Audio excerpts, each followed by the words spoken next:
Welcome to the LPI series part 2. A lot of what we're going to do in this series is build upon the topics that we talked about in part 1 of this series.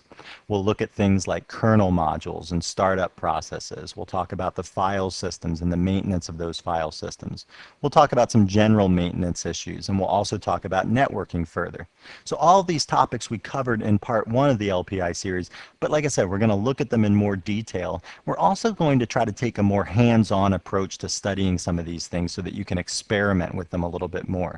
For instance, in the file systems video, what we're going to do is learn how to create what's called a loopback file system so that we can play around with some of the file systems commands without jeopardizing the integrity of our actual file system.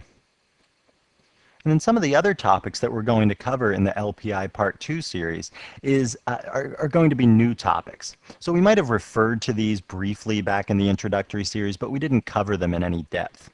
For instance, Samba. We didn't talk about that at all in the introductory series. Samba is a program that allows Windows machines and Linux machines to communicate and share files over the network. We'll also talk about the Perl scripting language. We talked about Bash shell scripting in the intro series. The Perl scripting language is a much more elaborate scripting language and lets you do a lot more. The stuff that we learned about the Bash scripting language will help you learn Perl, but it doesn't directly apply. So we'll take it from the ground up and we'll look at some Perl scripts, how to write them, and also how to manage Perl as a system administrator. And then we'll talk about DNS, the domain name system.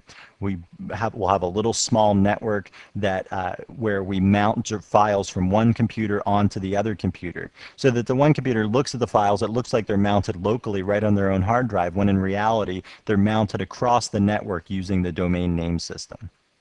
Then we'll talk about bind and NIS.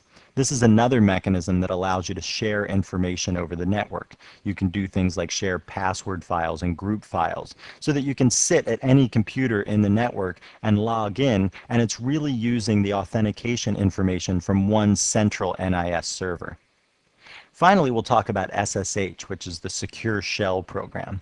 This is a program that allows you to log into different computers on a network, and all of your traffic between the computer you're logging in from and the server that you're logging into, all that traffic is encrypted so that nobody can sit there and snoop and learn about what you're doing. So they won't get your username or password information, they won't see any of your data, all that stuff will be encrypted, and that'll be a safe way to interact between two computers. All right, well, enough of this talk. Let's get right down to it.